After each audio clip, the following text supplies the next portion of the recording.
Marami kang naririnig na talagang itong ating 1987 na Constitution ay hindi na nakakatulong, huli na siya sa panahon, kailangan na siyang baguhin, kailangan tayong sumabay sa Agos kung ano ang ginagawa sa ASEAN. Ito pong ganitong pag-aamenda o pagbabago ng saligang batas, hindi po ito masamang gawin. Hindi po ito ipinagbabawal gawin. Katunayan, nasa loob po ng konstitusyon na pwede mong gawin.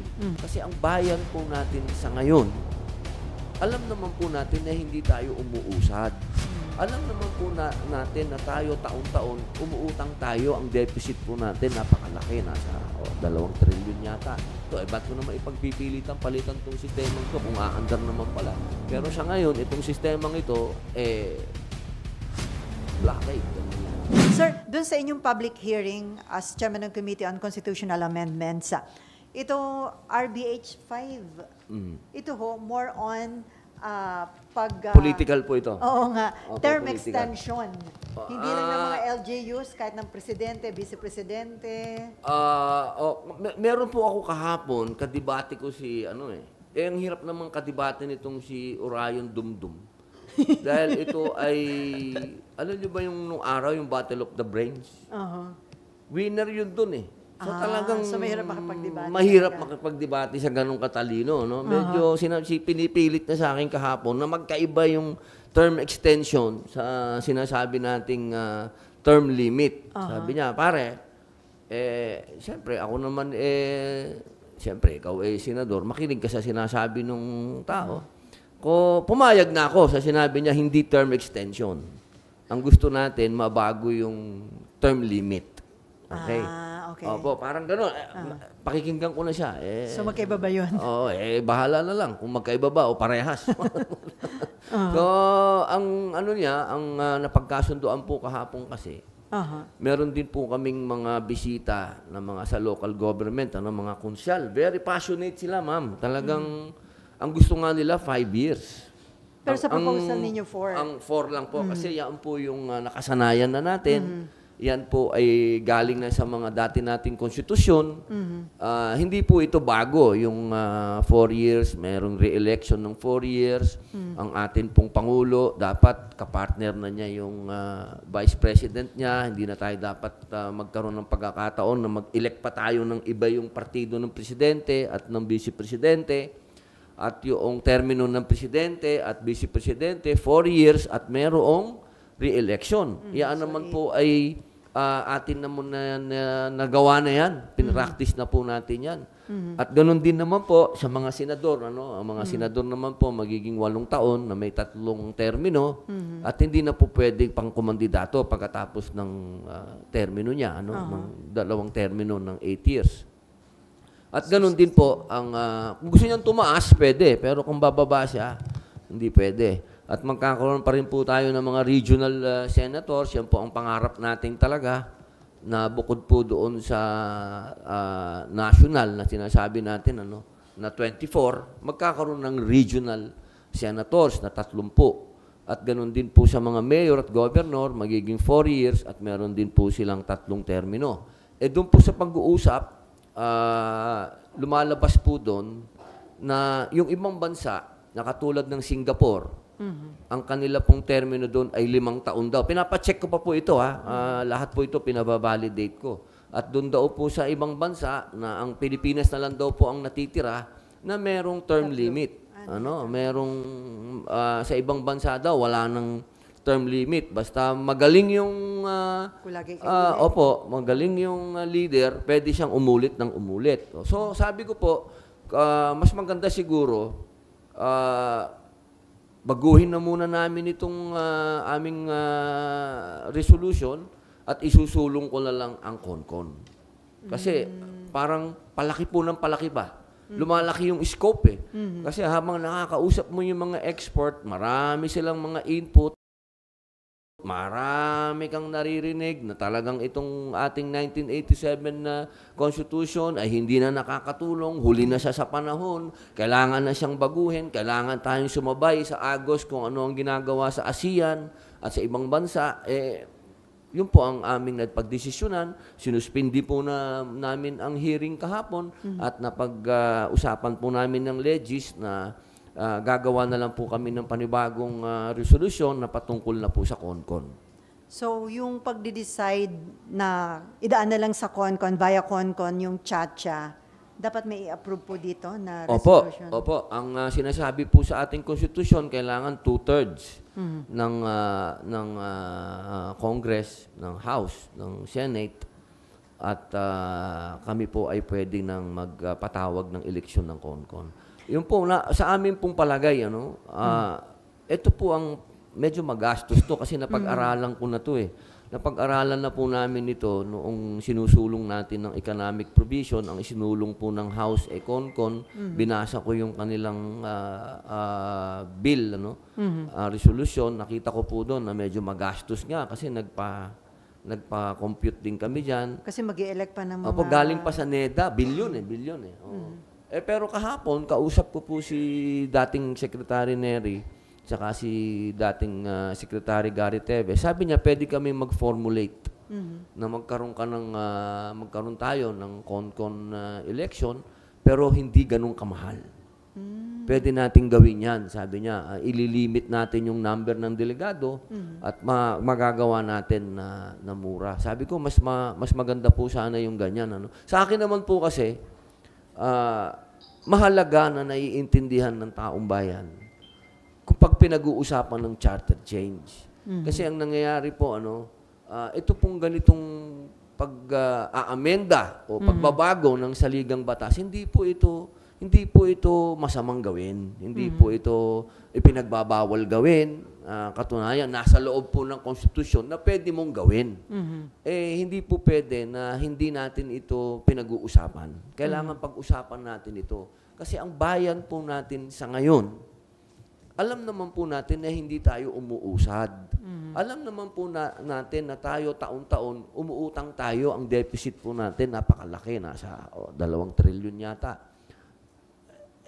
Kailangan po tayo mag-isip ng paraan kung paano po tayo mabubuhay nang hindi naman po tayo puro utang at hindi naman po tayo palubog.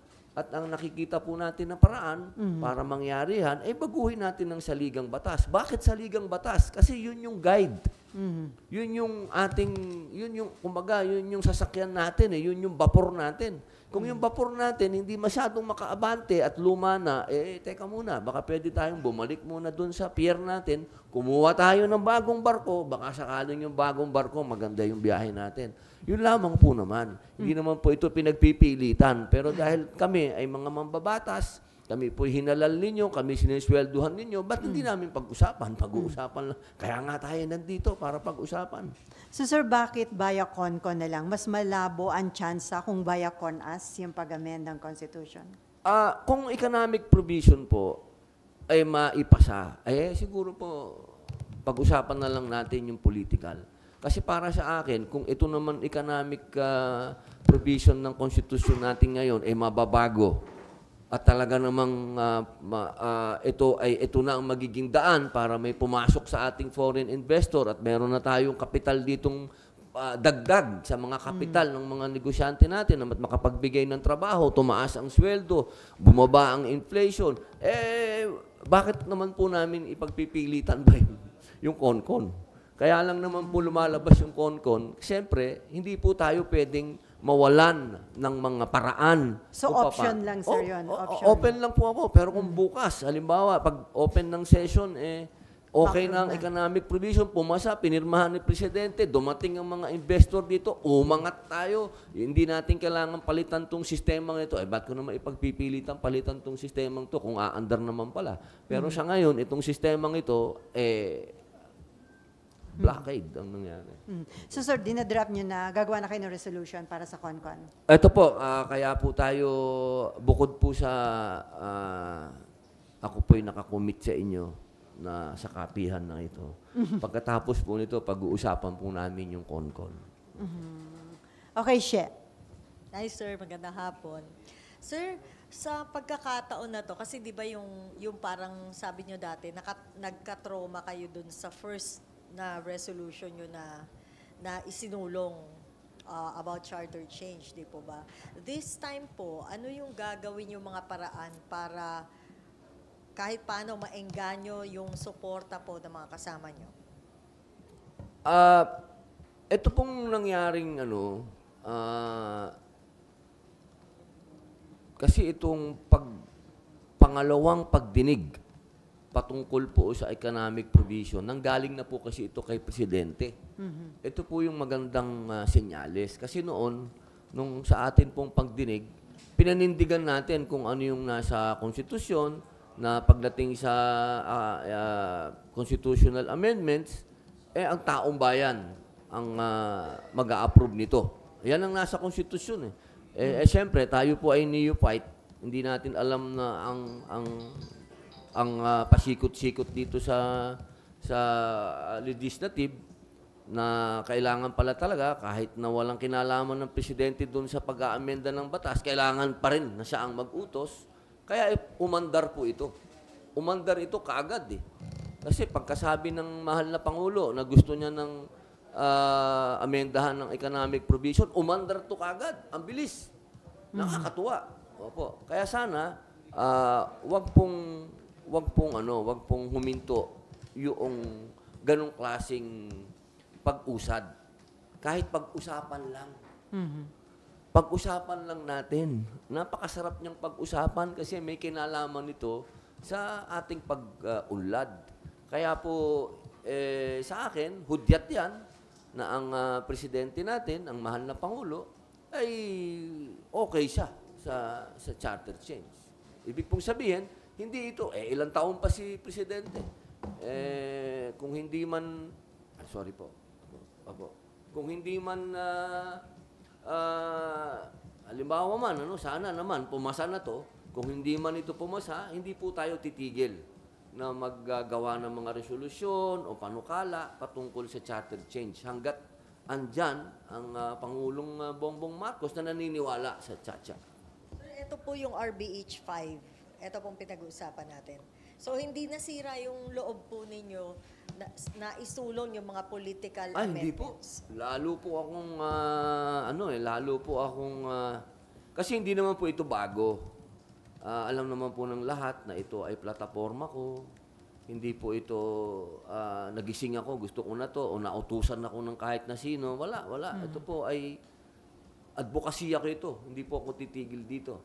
Ang lumalakas lang po ang loob ko dahil nakikita ko na ang Pangulo ay pro, ang House ay pro. Naniniwala naman ako na isang araw, dadami ang mga kapatid natin senador na mapag-usapan ito. Hindi ko po sinasabing mahirap mag-commit na ito yung Pero yung mapag-usapan lang, napakalaking bagay na po. So sir, yung resolution para sa CONCON, sa committee po pa rin yun? Opo. Gagawin din po namin. Sa akin din naman po babagsak yun. Sa constitutional amendment. Pero, pagsasabayin nyo ba yun, itutuloy pa yung hearing sa RBH 5 or magpo-focus muna Hindi na po. Nagsabi na po ako kahapon. Ititigil na muna yun sa RBH 5. Pero, itutuloy po namin pag meron na po kami substitute na resolution. Opo. Kaya suspended lang po kami kahapon. Yung pa rin po yun, tutuloy lang yung hearing namin. Pero ang gusto ko, pag ikot namin sa ibang lugar, meron na akong dalang bago. Pero sir, doon sabi nyo, para hindi maging magastos, ililimit yung delegates. Di ba ang kailangan dito, well-represented lahat ng sector sa CONCON? Pareho po tayo ng sinabi kila Secretary Tebes. Paano po ba yun? Sabi lang, hindi, gagawa tayo. For-formulate natin yan ng maayon pa rin sa batas. So doon sa kanilang proposal, from how much daw po yung matitipid? May kahapon pa lang po kami nag-usap. Siguro, mabibigyan po natin sila at least 1 week. Tapos babalik po tayo sa proposal nila. Ang maganda lang po kasi ma'am, ang gagawa nito, mga batikan na sa, isipin niyo po, si Secretary Neri, dati sa NEDA.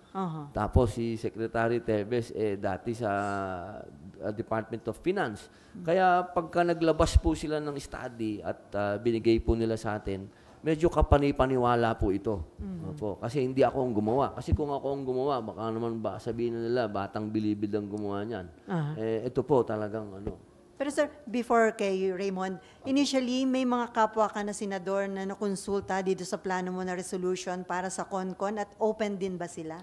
Wala pa po ako kasi nung dumating po ito nung last year galing sa House. Sa House po kasi kung natatandaan niyo CONCON. Medyo noon po hindi na ito welcome noon sa akin naman po kasi nagbukas ng panibagong pintuan itong ginagawang ginawa ng ating mahal na Pangulong Bongbong Marcos at ni Senate President Mig Zubiri. Nagkaroon ng napakalaking bukas na pintuan para pag-usapan ang charter change. Nagkakaroon pa ng iba't ibang mga survey. Ang galing Ako natutuwa, ma'am Natutuwa ako. Para pag-usapan lang siya, malaking bagay na po sa akin. Okay, Raymond. Sir, good afternoon. Ang chat kasi parang busted na pero nanliligaw pa rin. So, eto, economic provision pa lang yung pinag-usapan dati, pero eventually ang lumabas sa survey ay parang nasa 80% na kababayan daw natin yung parang turned off. So how much more pag dagdagan natin ng pampaasim yung political provision, ay paano natin makumbinsi yung kababayan natin na mag-turn around in favor of? Yung konbinse, siguro tingnan lang ng mga kababayan natin yung sitwasyon nila, makukumbinsi na sila Yung mga gumagawa kasi nagpapagawa ng survey, dapat magpa-survey din siguro yung mga pro-chacha. Siguro yung gumawa ng survey na yun antay. Kasi depende yan Depende yan sa mga nakakausap natin. Saan ka pupunta, saan ka magsasagawa ng survey mo, kung kaninong teritoryo yun, teritoryo yan politika pa rin yan Para sa akin, the more na pinag-uusapan ito, the more na pabor yan para sa akin. Dahil lumalawak ang usapan. Hindi ko kinukuwang negative ang mga ganun na naglabas ng survey si ganito, konti lang ang porsyento, hindi ko tinitingnan negative. Sa akin, hanggat tumatakbo tong pag-uusap na to, ito ay nagbibigay ng edukasyon sa ating mga kababayan. Ang nalulungkot lang ako, hindi parehas yung nabibigay na siguro sa entablado ng ibang mga kasama natin sa media, hindi dito sa Senate, sa ibang entablado ng media, hindi siya nabibigyan ng ganung kalaking espasyo. Pagka gustong pag-usapan ang halimbawa ng CONCON, CONAS o economic provision, hindi siya masyado nabibigyan ng oras. Sana mabigyan din siya ng parehas na kung papaano ngayon to pinag-uusapan sa Senado, sana ganun din mapag-usapan sa mga kasi ngayon kung sino yung host at yung host ay hindi masyadong pro-chacha, yari ka na ron. So, ikaw na rin yung chairman ng Senate Committee on Mass Media. So, gaya na sinabi mo, kulang na kulang yung exposure. So, would you want to try it na parang ikaw yung mag-kick off ng roadshow or parang nationwide media campaign ng charter change? Yun po, kaya po gusto namin kagyat na matapos yung study ni Secretary Nery tsaka ni Secretary Teves. At kami naman po ay gagawa ng bagong resolution na CONCON para pagka ikot po kasi iikot po namin yung hearing uli. Yung patungkol po sa ginawa naming hearing patungkol. Gusto kong iikot uli ito. Gusto kong marinig yung mga kasi ang lagi po nating resource speaker dito yung local officials. Nakakatuwa pong pakinggan yung ating mga local official dahil punong-puno ng passion talaga. Yung kahapon, pinakikinggan namin yung konsyal. Talagang, nung nagsalita, ako'y kumbinsidong-kumbinsido. Nakulang ang 3 taon. Sabi niya, kailangan 5 taon, yung 3 taon. Yung unang taon mo, honeymoon pa lang yun. Sabi niya, yung pangalawang taon, doon ka pa lang magtatrabaho. Pangatlong taon, doon pa lang mabibigay yung project mo. Hindi mo na matatapos yung project. Ang gaganda ng punto nila. Kaya dadalhin po natin yan sa iba't ibang local government. Sa malalayo, boss, ha? Oo, malalayo. Dadalhin natin doon sa mga liblib na lugar.